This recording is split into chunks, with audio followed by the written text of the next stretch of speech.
11 maj do ndalem vetëm në një aspekt. Në aspektin që me cilin fillova, ky shtet është ndërmarrje si përbashkët, ndërmarrje përbashkët me krimin e organizuar. Krahas patronazhistëve, krahas blerjes publike të votave, bota e krimit në këto zgjedhje ishte më zyrtare se kur. Ishte zyrtare.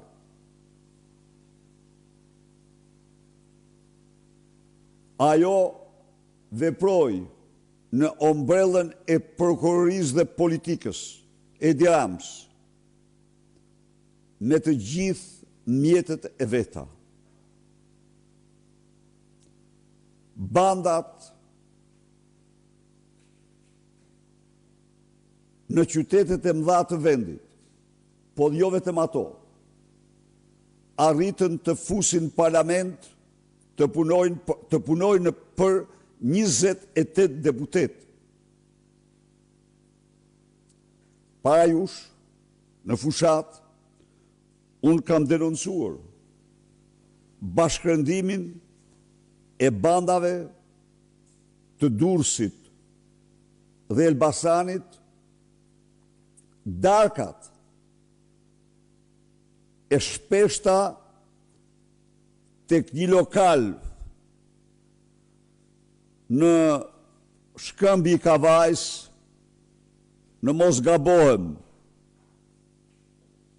diçka me kuajt ka ky lokal, më vjen mirë ta rikujtoj pak, kam botuar statusin, ku darkonin së bashku Ergys Agasi, Elvis Doçi, Suel Çela, Vangjus Dako. Tani, pas këtij denoncimi, ata u transferuan nga lokali Grazhdi i Kuajve, Kodra e Kuajve, faleminderit që ma kujtuat, tek lokali, tek shtëpia e Dakos në blok. Aty janë organizuar të gjitha takimet. Këto janë të gjitha të denoncuara. Tani, të pyesim pak shqiptarët, të kujt janë votat. Vetëm 3 nga këta kandidat, vetëm 3, ose 4 nga këta kandidat, kanë 80.000 votat regjistruara.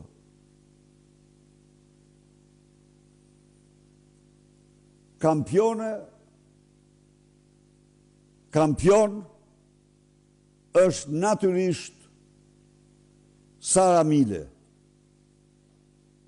Kampion është Alken Balla. Kampion është Ani Dyrmishi. Kampion është Blendi Xhabafti.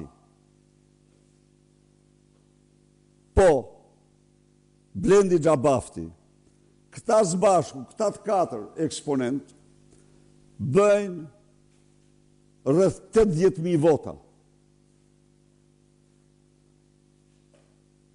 Dhe nuk janë, pra këta janë vetëm pararoja e kontingjentit të krimit të 28 deputetëve që morën urdhër për të bandat, morën urdhër nga Edi Rama për të mbështetur bandat.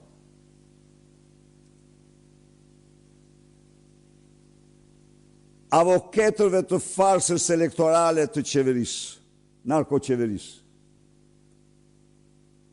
U them se duke mbrojtur farsën kryen një krim të shëmtuar kundër lirive më themelore të qytetarëve shqiptarë.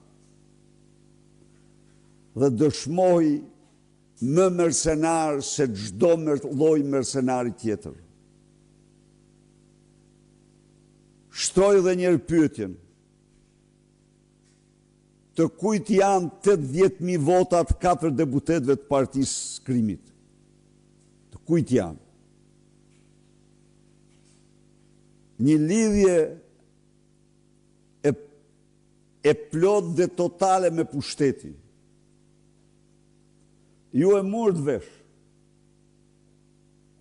që